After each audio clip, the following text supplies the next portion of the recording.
We do start with breaking news here on The Plus. A killer on the run after gunfire in a Clarksville neighborhood. News Channel 5's Cuthbert Langley is live for us at Vanderbilt University Medical Center. That's where one of the shooting victims was taken. Do we have an update on that person's condition, Cuthbert? Steve, at this point, no, we do not have an update on that person's condition. We do know that it is a woman who is here at Vanderbilt University Medical Center, and the person killed was a man, according to Clarksville police. But that's really all of the new information they are releasing to us at this point. Here are the details we've been able to gather throughout the night. The shooting happened around 9:30 last night on Ladd Drive. Clarksville police tell me that man was dead on the scene, and they rushed the woman here to Vanderbilt Medical Center, where she is in serious condition this morning. The identity of that man killed has not been released yet. Police are still in the process of notifying his family, so until that happens, we will not be getting any information about him. But Clarksville police have not told us whether they are looking for a suspect, if someone is in custody, if they know who they are searching for. So we are still trying to figure out exactly what's going on that side of the investigation. But Clarksville police tell us they will be releasing some sort of a statement a little bit later on today that sheds a little more light on what happened here.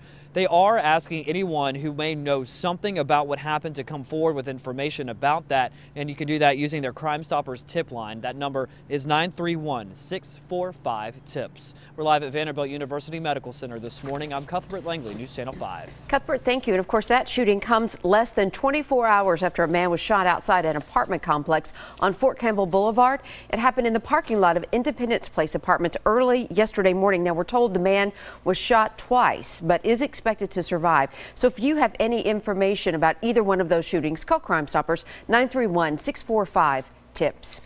A suspected killer is behind bars hours after a man was found stabbed to death in East Nashville. Police arrested Virgil Sexton Jr. yesterday. We're told that he admitted killing Roger Loftus during an argument Sunday night at a homeless camp. The body found at a camp just off Ellington Parkway near Spring Street under the overpass there. Sexton is charged with criminal homicide this morning.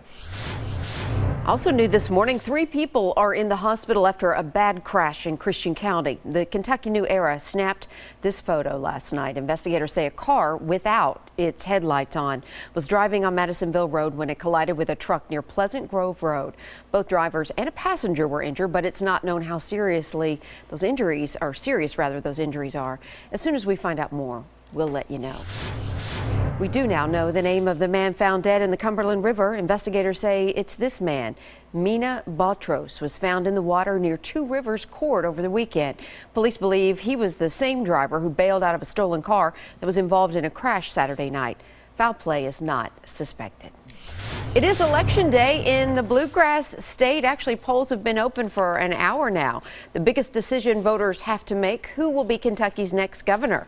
Right now, Republican Matt Bevin and Democrat Jack Conway are neck and neck in the polls.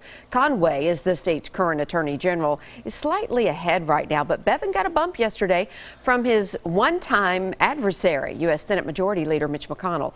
The winner replaces outgoing 2-term Governor Steve Beshear. The polls open 6 a.m. to 6 p.m.